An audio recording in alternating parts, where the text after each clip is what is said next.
someday I'm going to come up with an open for this thing, and I know that would be just weird and strange, but not tonight. So, not tonight. Anyway, what are we going to do this evening? Well, we're going to celebrate the Jayhawks winning the NCAA men's tournament, basketball tournament, with a few drinks. I was told that my Jayhawk drinks last week were not quite up to snuff, but apparently they were good enough. Before we do any of that, we're going to do something that I don't think you've seen me do before. Maybe you have, I'm not sure. So I have a little infinity bottle here where I keep little dregs of rum as I get close to the bottom of a bottle, as long as it's an okay rum. And it's not something weird like a really super funky Jamaican or a rum agricole or something along those lines. If it's a solid molasses-based rum, I will generally put it in my little infinity bottle. And so this becomes this ever-changing bottle of rum that I use, I don't know, when I want to. And what we're going to do is we're going to say sayonara to the Bacardi Ocho. This is the end of the Bacardi Ocho. I like this rum, I really do, as a Puerto Rican slightly aged, or it's more than slightly aged. It's a really good Puerto Rican rum. Bacardi did themselves well with this one. Their 10 is also quite good, but it's more expensive than the 8, and I think the 8 is just fine for that. Also, it's kind of a nice looking bottle. I kind of like this shape to it, as opposed to the tall, thin shapes. But whatever, it is now part of the infinity bottle. We're just gonna put that on there. Slight bit of agitation, and then this will go back up on the cabinet, and I will have my infinity bottle whenever I would like my infinity bottle. We have a hello from Colleen. Hi, Colleen. We have a hello and rock chalk hello. From a birthday girl.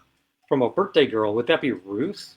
It would. Happy birthday, Ruth. Glad the Jayhawks could pull out a win for you, or a series of wins for you for your birthday. And we have a hi friends from Elizabeth. I'm doing the thing. Hi, Elizabeth. So Monday evening, Tuesday morning was a bit of a high with the Jayhawks winning. However, we did lose a friend of ours. Pretty much was it Monday night, Tuesday morning, Monday night. Sunday night. Sunday night. Sorry. Because it was during the broadcast, but I didn't tell you. Right. And variety of things, but ultimately, what we want to say about this is we do a lot of drinking around here. This is a mixology culture house. There is always something to drink here that is not alcoholic, whether that's water, juice, soda, a mocktail, tonic water with just a dash of bitters, if that is okay. If you have coffee, tea, many coffees, many teas, of all sorts and different types, iced, hot, whatever you'd like, we will do it for you. If you prefer to keep the fact that you're not drinking on the down low, we can do that too, not a problem. You don't have to provide us with an explanation of why. I might ask whether or not I should offer you some in the future. Is this a one-time deal? Or, but know that this is a friendly household to those that don't want to drink or that should not to drink and are working on that hard road. So tonight, in honor of our friend, we are going to toast with water. It is important to drink water. Water should be part of your drinking ritual. Well, water should absolutely be part of your drinking ritual. But I mean, ritual. when you're going out drinking. Mm-hmm. Here's to gaming putties, live and lost. If you think and you suspect that you might have an issue with alcohol, please reach out to somebody, anybody. There are places where you can get help. There are places that can tell you whether or not you have a problem and what you can do about it. Yeah. So please, we don't want to lose any more of our friends. So here's to you, Steve.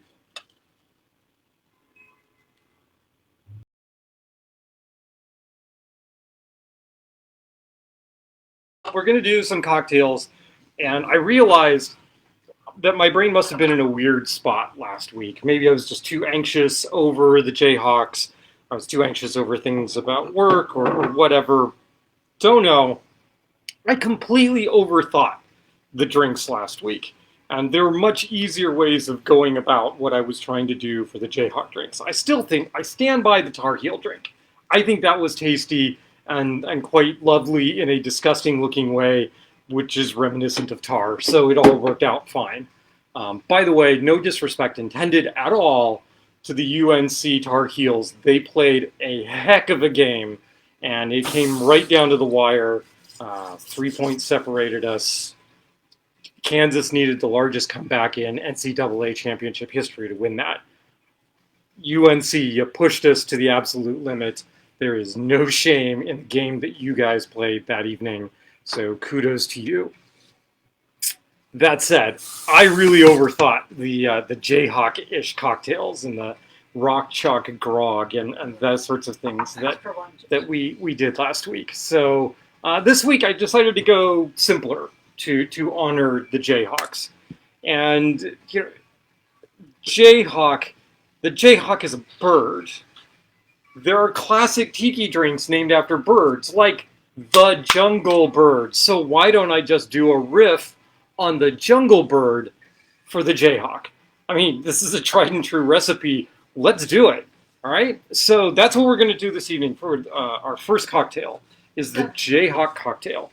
Colleen says hi to Elizabeth because they met over there. Right. Colleen and Elizabeth met. Cam says hi. Hi, Cam. Ruth said they had a parade for me downtown today, or maybe it was actually for the Jayhawks. It might have been for the Jayhawks, Ruth. I'm and sorry Greg to say. says, hi, Putin Star and your feline overlords. Hi, Greg. Hi, feline overlords, wherever you are. Hopefully you're chasing the red dot. We introduced them to the red laser pointer, and they're ecstatic about it. Do not point the laser pointer at me. I will have a cat on the bar instantly. I don't need this. Okay, what are we going to do? So the Jayhawk cocktail, or the Jungle Bird cocktail, is it's a relatively new drink. The Jungle Bird comes out in, I think, the 1970s, like 1972, in a hotel in, oh shoot, I just had it, Kuala Lumpur, I think, is where it originated. And it gets its funkiness from this combination of an Amaro, in this case, Campari, so that bitter Campari mixed with pineapple juice, odd mixture, and some Jamaican funk, or blackstrap rum funk. So usually you'll see this drink made with like Cruzan blackstrap rum. That molasses flavor works really well with the pineapple, and it all just kind of blends together. The wife can't stand it because there's way too much Campari in this drink. So we're going to go a couple of different things here. We are not going to use blackstrap molasses rum because I don't like Cruzan blackstrap molasses rum. Sorry, I just don't. I don't like the flavor profile of it. So I don't have any. So we're not going to do that. We're going to go with the original formulation that uses a dark Jamaican, or that uses Jamaican rums that have got some strong character to them. And we're going to swap out the Campari for another bitter Amaro, or a bitter cocktail, or bitter spirit, sorry. But in this case, we are going to go with Grand Classico, because Tempus Fugit and all. All right, so we want still a little bit of funkiness. We want a little weirdness in our sweetness, and normally that would come from the blackstrap molasses. But here, we're going to get that from date syrup instead of regular syrup, right? Regular sort of syrup? No, regular syrup. So here we have some really dark date syrup. And we need a half ounce of that. There we go. This is pretty viscous stuff. Looks a little like molasses, right? And then we're gonna do, oh, that's gonna drip all over my finger. Oh no, what shall I am? What shall I do? Oh, that's yummy. Do you like dates? Because if you like dates, buy some of this. This is really good. Just in general, little of this squirted over some pineapple chunks. Oh man, tasty, tasty.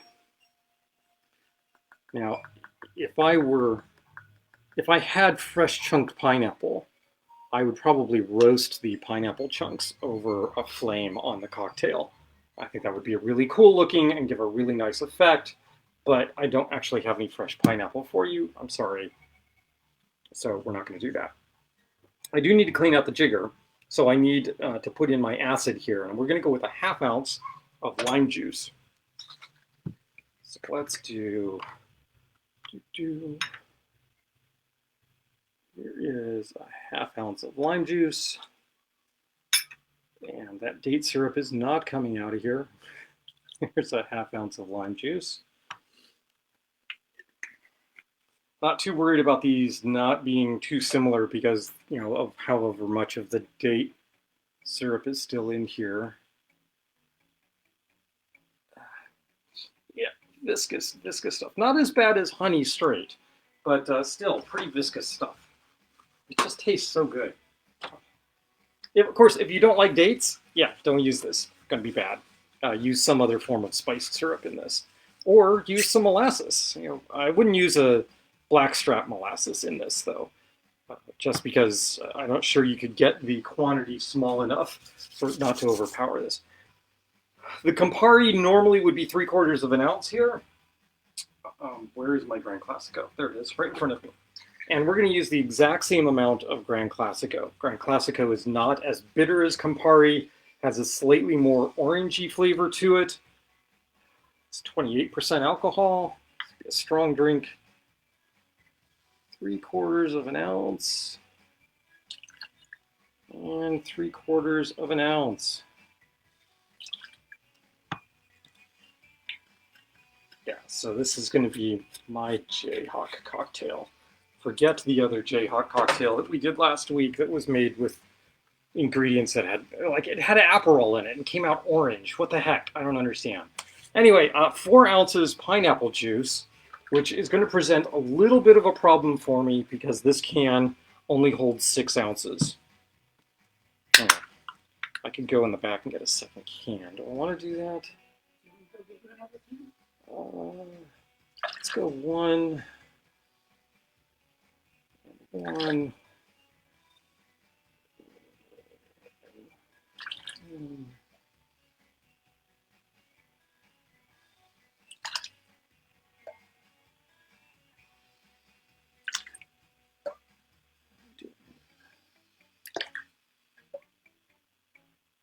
Do that. There. Telling me the frame rate is low again. All right. I don't care. Don't care. We're going to go with 3 ounces. It's probably not enough pineapple juice, but I just don't feel like taking the time to rush off to the back here. I could substitute some orange juice in here for that. I need 1 ounce of orange juice. I got plenty of that. Let's do this. Let's go with 1 ounce of orange. Let's go with 3/4 ounce of orange juice in here. Right. Yeah, there we go. And then there should be plenty for the next drink. Okay, so there we go. Got everything except the rum. There should be rum in this, and there should be 1.5 ounces of rum. Okay, what are we going to do for the rum? We're going to split the rum base. The original drink is called, right, the Jungle Bird. So we're going to use some Dr. Bird, because why not? Why wouldn't you, right? And we're going to go with a 1/2 ounce of the Dr. Bird. Oh, man, the nose on this is so good. There we go. And then we're going to go with a London blended version of Jamaican style rum with an overproof, and that is Smith & Cross, traditional Jamaican rum, which we determined was Worthy Park, right? I think that was what we ended up with. Why am I not worried about taking that last ounce and replacing it with orange juice?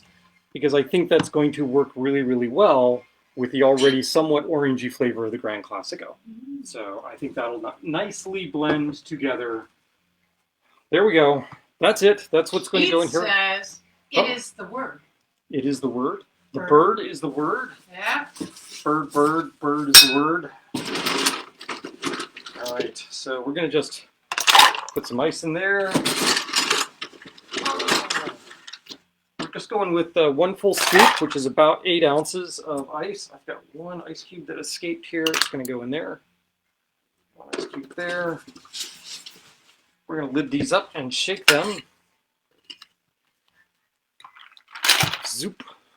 You can see, look at the date syrup. Can you see the date syrup there is stuck on the top? Yeah. All right, so then we're gonna shake these.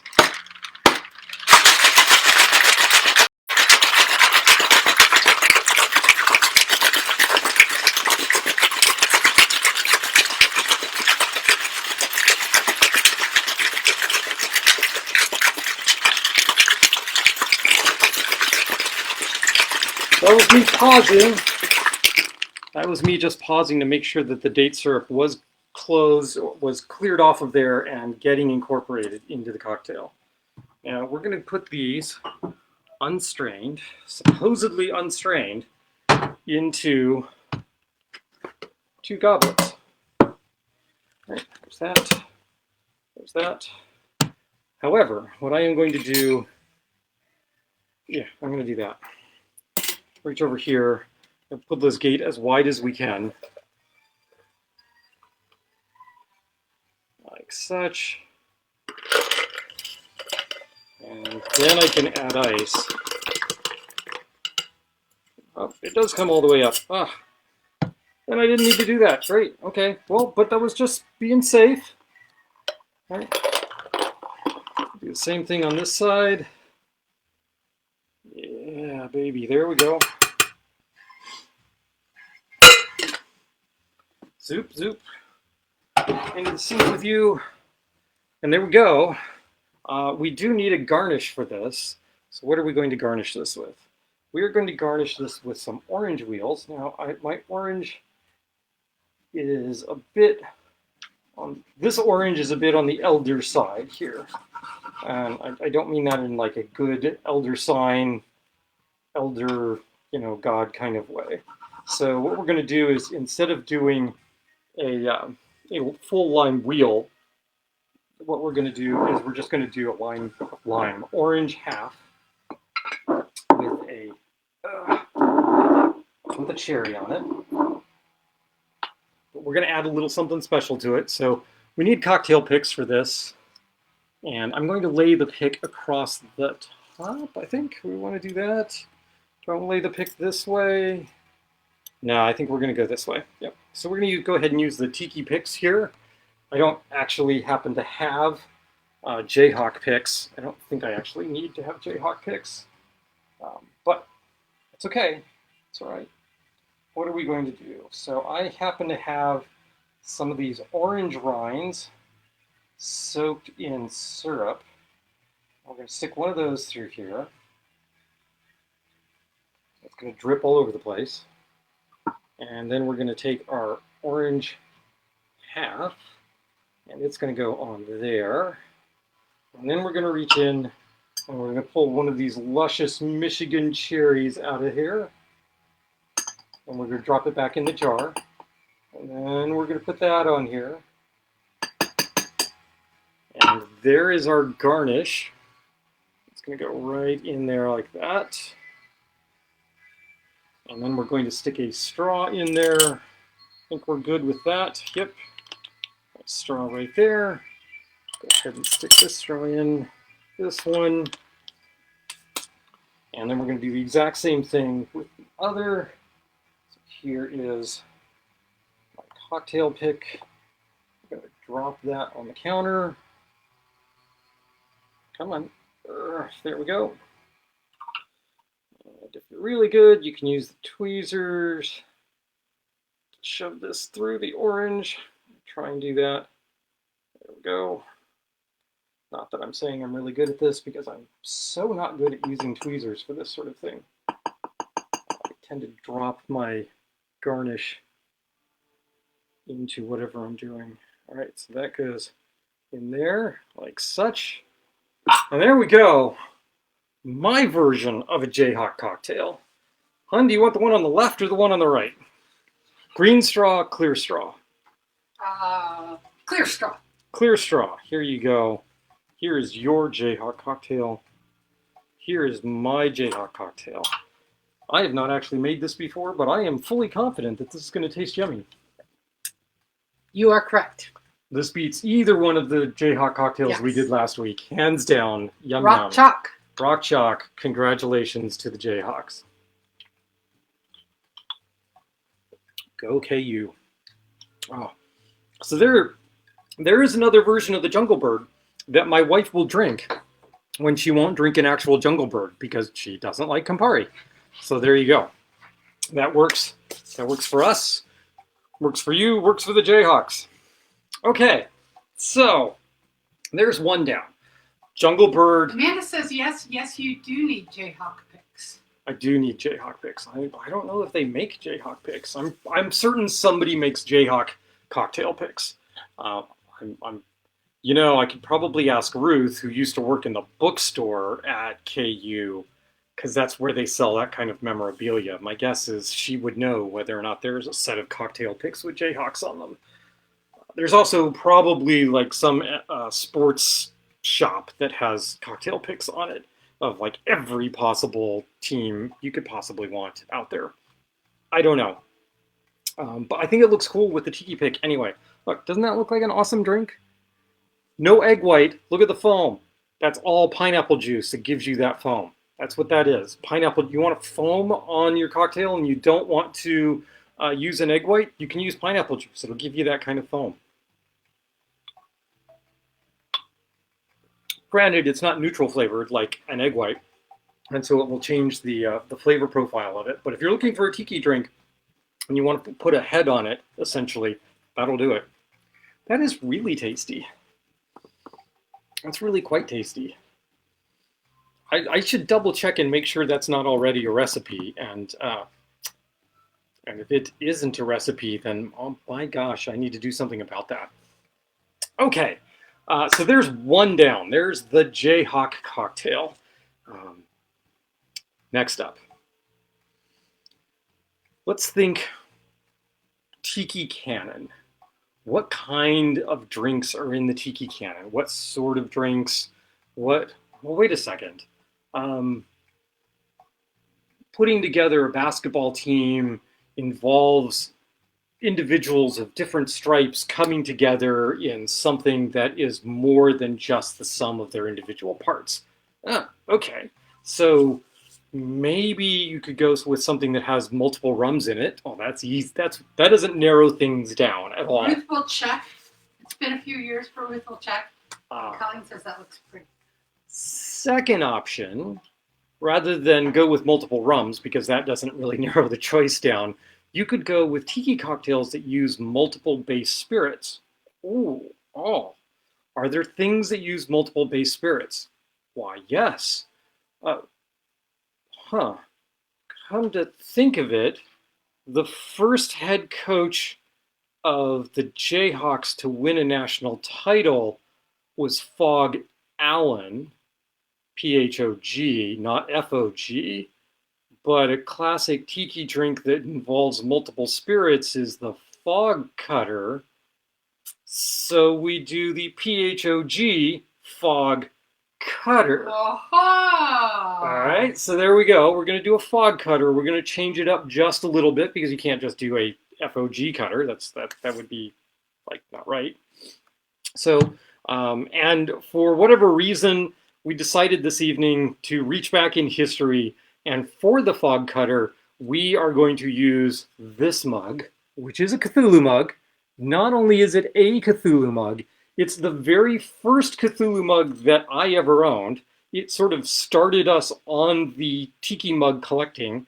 This is the mug. This is the first mug I ever got from the guys at Horror and Clay, who put on the tiki convention that we went to earlier this year. So this is the guy that kind of started it all. If it wasn't for this mug, chances are good we wouldn't have gone to Ohana down south. And so there's just stuff and things attached to that.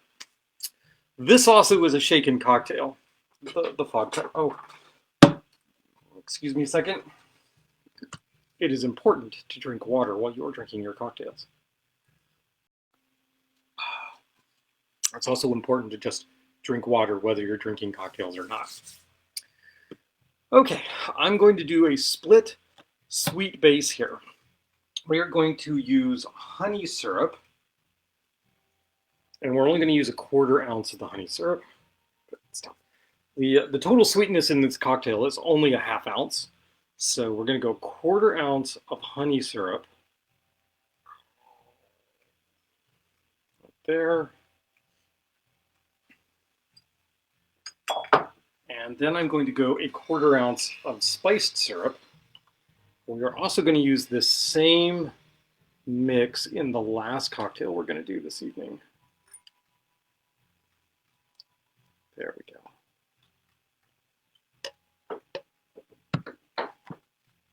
All right, got that taken care of. I was going to use my baklava syrup for this, which is essentially an orgeat made with walnut and honey instead of using simple syrup for the walnut milk combination.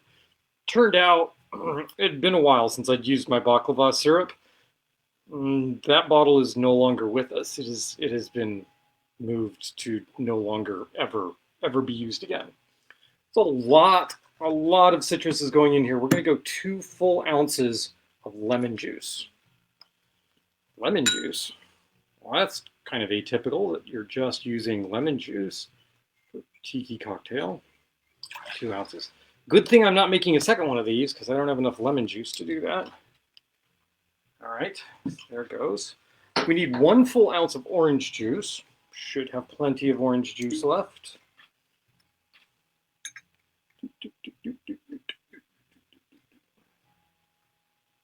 And we do.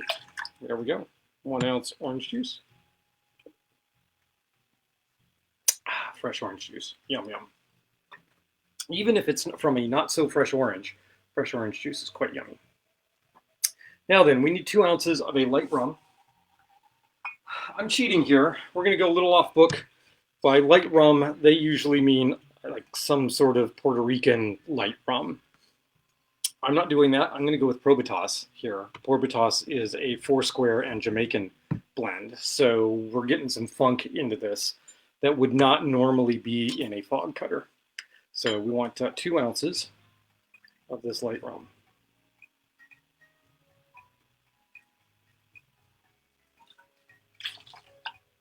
There we go. But we are not done yet. Next up, brandy. 1 ounce of brandy. We're going to use the Catoctin Creek 1757 Distillers Reserve Virginia brandy. This was gifted to us by our friends Andrea and Brooke. And, you know, it's a perfectly fine brandy. It has the advantage of being a local distillery, and so that's always nice when you support your local distilleries and they're putting out a fine product. Is it a brilliant brandy? Nah, but we're mixing a whole bunch of things here. I wouldn't go to your top shelf brandy for something like this. So, you know, this is absolutely fine. This is actually what I tend to reach for now that I'm out of Christian Brothers, which was my dad's favorite brandy. This is what I reach for a mixing brandy, at least until this goes away, and then we'll discuss other options at that point. And we're getting pretty darn close, being at the end of that. Where's this go? It goes over here. All right, but that's only 2 spirits. We need 3 spirits in this cocktail. The original Phog cutter calls for a dry gin. We are going slightly differently, and we are going with a dark violet gin. We're going to go with the Empress gin because we're kind of the emperors of college basketball, right? So we're going to use Empress gin. So we need 1.5 ounces of this. Empress? Oh, you're going to show off the Empress, aren't you? This is our Empress. This is our Empress. This is... I'm sorry. This is sweet little Dorley. This is Miss Dorley. Soup. It's 3/4. Hi, Dorley. I will see you in just a second. Just a second, little one. Hi, Sweetie. Hello. Yes. Our kitties are apparently they're sneaking in just fine, suiting in just fine. She's like, well, I want more pettins. No, you can't be petted.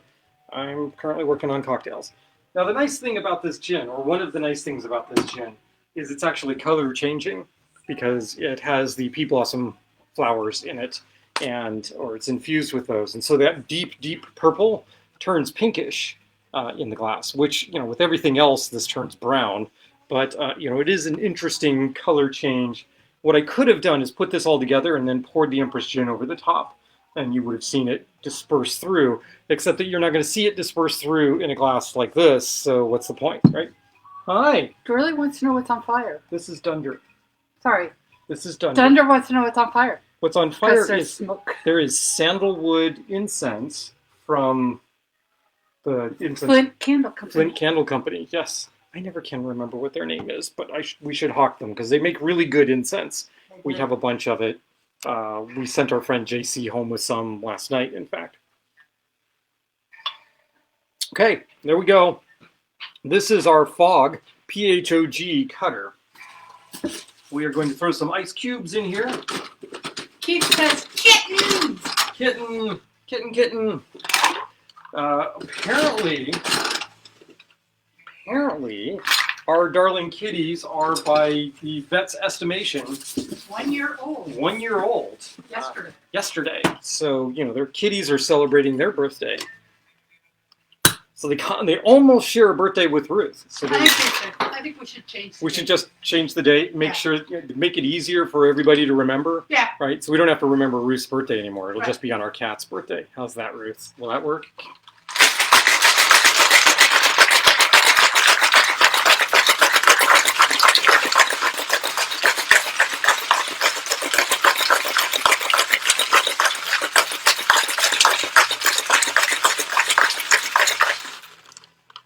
I think that's good. Once again, pour unstrained into a glass. We're going to pour it into this tiki mug right here. Doop-de-doop-de-doo. Doop-de-doo. Doop-de-doop-de-doo. All right, so that presents a little bit of a problem because it's too tall. So we're going to take some of this ice out. So what I should have done is what I did with the previous attempt. Come on.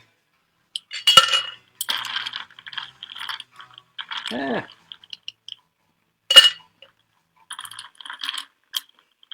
that's fun. All right, why am I doing that? Well, because typically the Phog cutter is topped with a float of cream sherry, and there was just not enough room for cream sherry in there. So what I'm going to do is make it a little easier to put the cream sherry in and have it maybe show up some by putting a little crushed ice on top, just like that. And then we are going to reach for that classic cream sherry, Harvey's Bristol cream sherry. And what we want to do with this is a ½ ounce of cream sherry.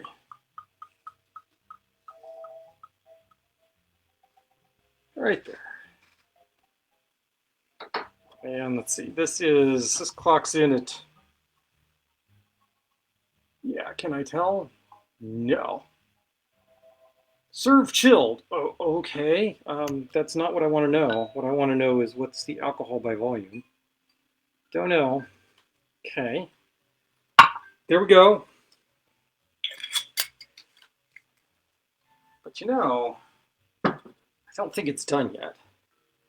Because I don't think a championship celebration is done unless there are flames involved. So that's what we're going to do here. We are going to do some flames. But first, we're going to reach over, we're going to grab a cocktail pick, and we are going to skewer a couple of basketballs, or in this case, cherries, like such. Tap, tap, tap. And then we're going to take this. We're going to light this puppy up. Ready? Woohoo!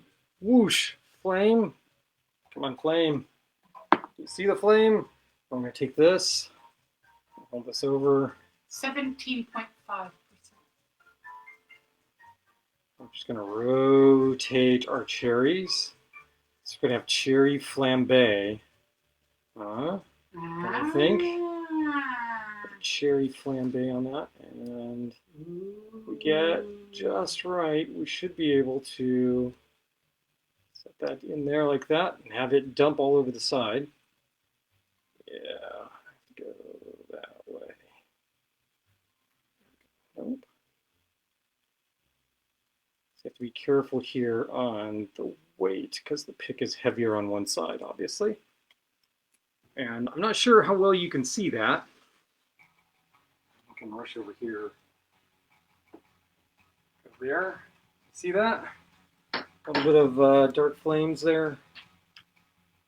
Yeah, sort of, kind of. If I were to sprinkle some cinnamon over across the top of this, you would definitely see that spark up. Actually, without your hand, it's more obvious. Yeah, without my hand, it's more obvious. Yep. You don't want to serve this until the flame goes out, and you don't really want to dump this into the drink because what I did to light this on fire was, in fact, lemon extract. And so with lemon extract in there, you really don't want that messing with the, oh man, look at this. These guys are crisping up, and oh, it just looks so good. Those cherries are going to be yummy.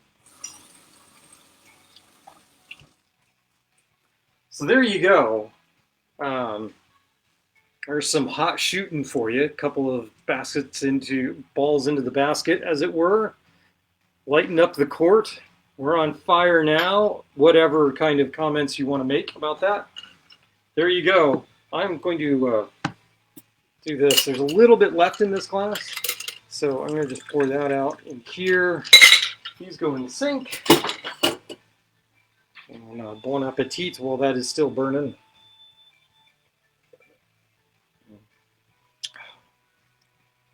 Oh, that is tangy. Tangy, tangy, tangy. Then you want to take a straw, stick a straw in there. You can use, in this case, thin straw. I think what I'm going to do is go ahead and do this. So we got these a little while ago. So this looks like a float, right? This is the little red straw with a float on it. Looks like netting with a ball going through it. Oh, okay. So there's a yet another basketball reference for you. All right, in goes the straw. I'm going to go ahead and blow that out. And then we're going to reach over here. And since there's not entirely all of that lemon extract is gone, I'm going to go ahead and pull this out. Set that there. This can go, well, I can just put it right there. Light that back up. So there's flames here. There we go.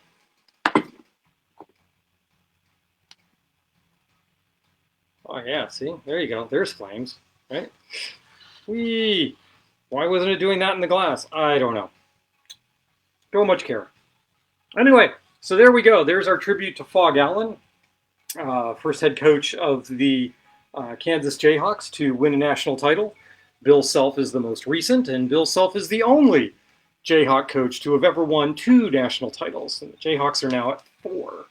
Well behind UCLA, which owns the 11 national titles because they were just stupid good in the 70s. So anyway, so we've got 2 drinks there. This is the Jayhawk, and this is the Phog, P-H-O-G cutter. Both of those, well, okay, I can't speak for this one, can I?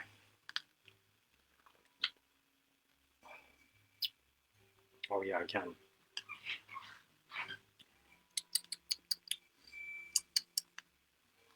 There's some complexity there. That is an interesting cocktail. It feels like it needs just a little something else, but I'm not sure what. I think this is also the first time using that straw, the big fat straw. Yeah. Yep. All right. So this is still better than either one of the Jayhawk cocktails we did last week.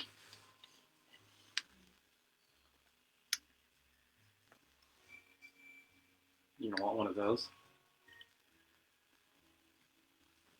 Picked by Dizzy Diva. Right, the picks are by Dizzy Diva. How is the toasted Michigan cherry? Huh? Is that yummy? Yes. Mmm. Mmm. Oh, the sugar on the cherry caramelizes. Uh-huh. It's crunchy. Oh my goodness. Oh, that's so good. Oh, do you want this? No. Do you want the other? She wants the other Jayhawk. I'm going to take a sip of the Jayhawk here. And then Star can have this other Elizabeth Jayhawk. should pass on that idea of toasting the cherries to her. Oh, yeah. Elizabeth, pass that on. Taking those cherries, putting them over flame. Wow, you are just burning brightly here. Having a gay old time. Not using that in any sort of pejorative sense. I need to put this somewhere where I'm not going to burn myself, but it's still visible. Oh, there, I can put it right next to that glass. There we go. Yay! All right, so there's flames. Number 3. I don't know what to call number 3. I don't have any ideas. Okay, that's not true. I had ideas. I don't like any of them. I also thought of, instead of doing the Phog cutter, calling it the net cutter, because you cut down the nets after you win the championship. But I thought PHOG Phog cutter would be a better thing for the previous cocktail. So I didn't know what to do for a third drink. I had these two coming into today, and then we sat around in bed this morning and a little bit of this afternoon and watched Greg on how to drink.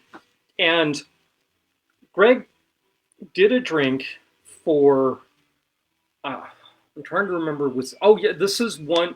So he did a number of drinks from the online broadcast Critical Role. So if you're not familiar with Critical Role is essentially a D&D game that is live broadcast.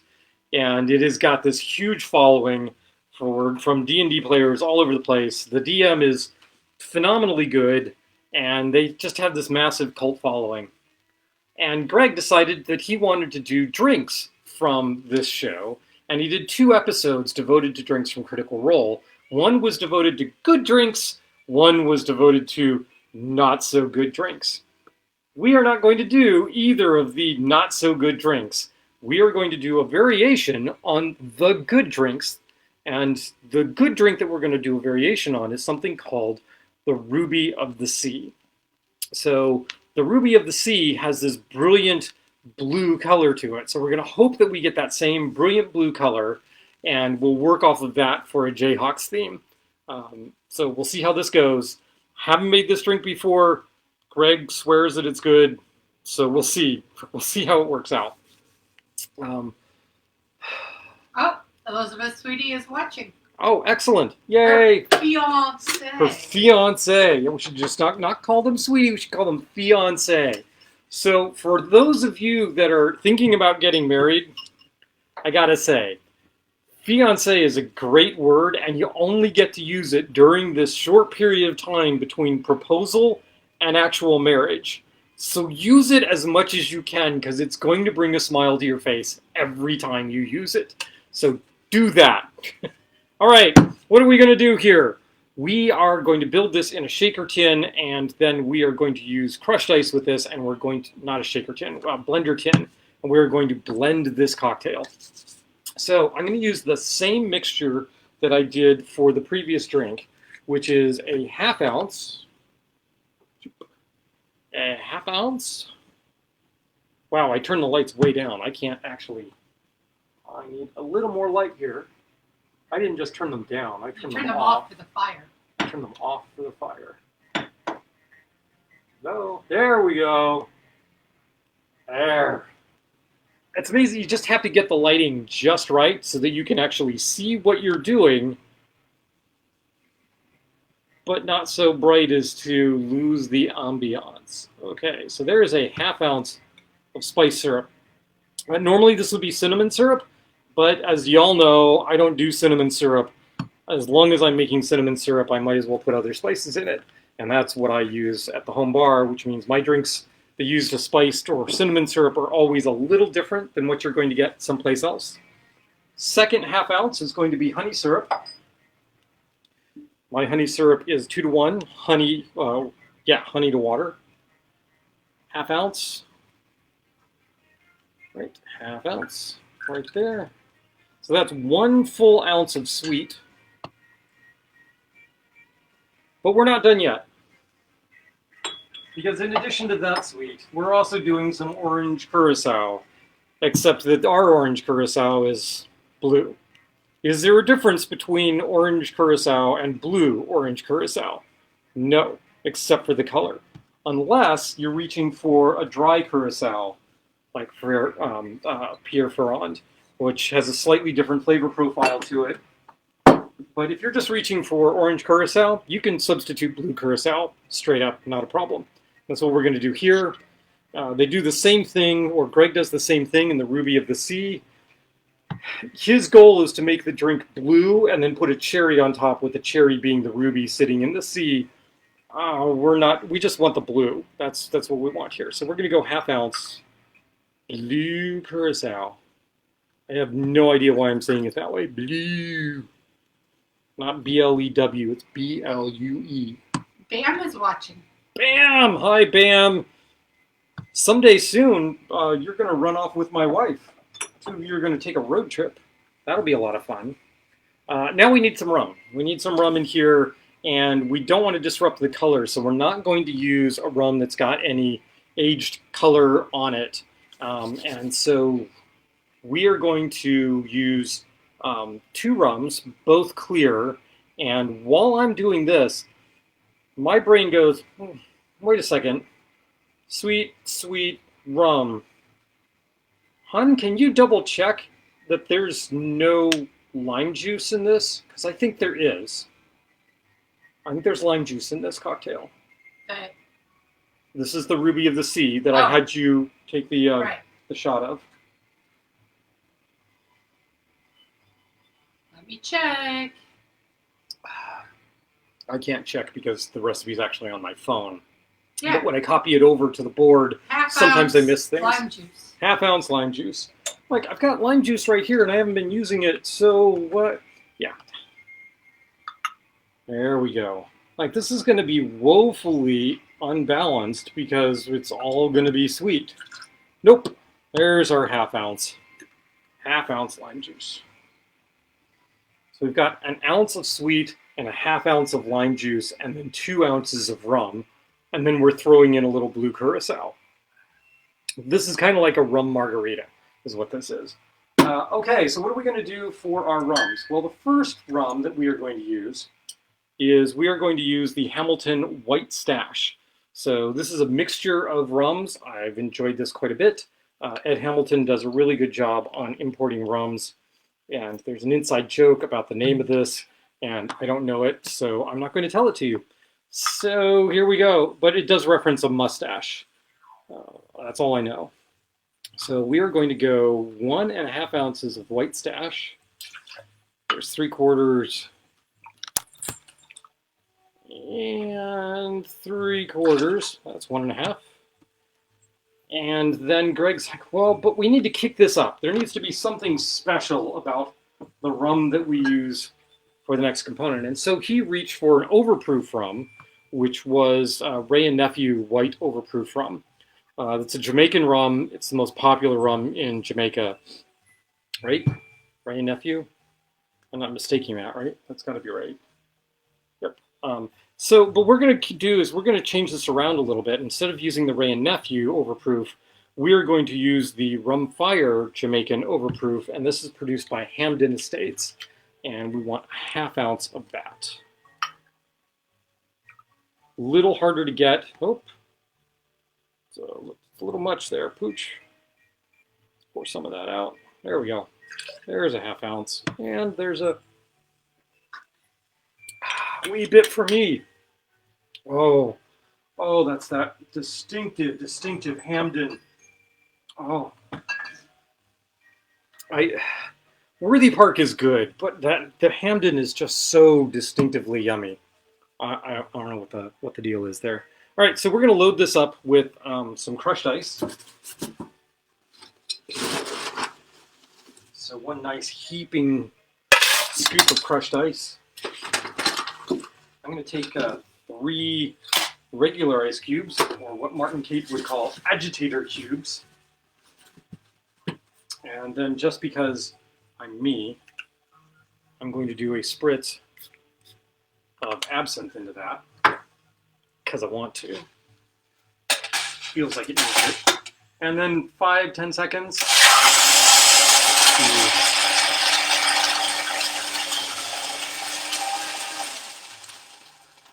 There we go. Okay. And hopefully this comes out blue.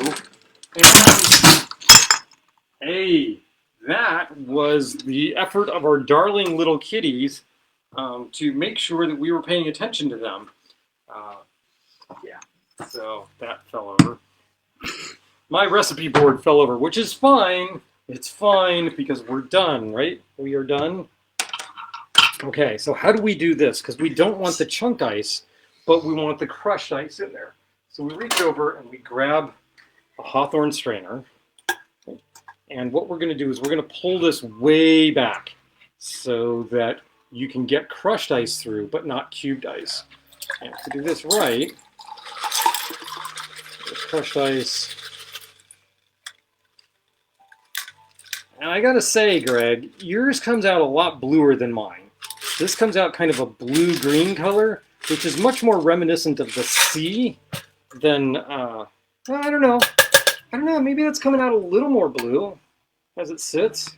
It's very pretty. It is not at all Jayhawk blue. But I'm not going to add any more blue curacao to this because that would just be, I don't know, that would be icky and awful. But what I am going to do is I'm going to add a few zots of some bitters across the top here. So first of all, I'm going to add some plum bitters because I really like plum bitters. 2, 3 shots of plum bitters. And then I want a little bit of reddishness across the top of here to go with our Jayhawk colors. So we're just going to take some Angostura, and had this been bluer, this would have been a little better color. You get that red across the top.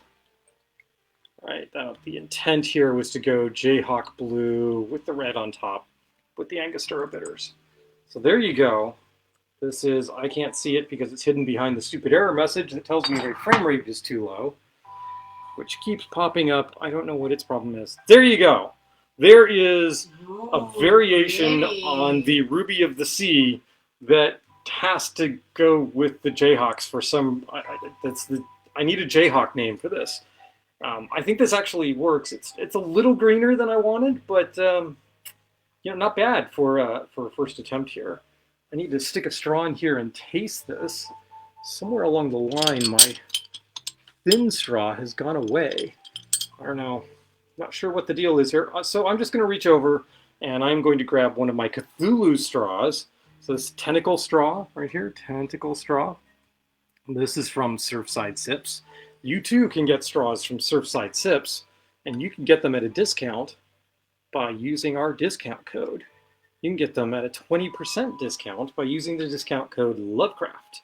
All capital letters, LOVECRAFT, Lovecraft, and that'll get you 20% off. Fair note, we do get a little bit of a kickback from that, but all that does is it defrays the cost of our straw purchases, yes.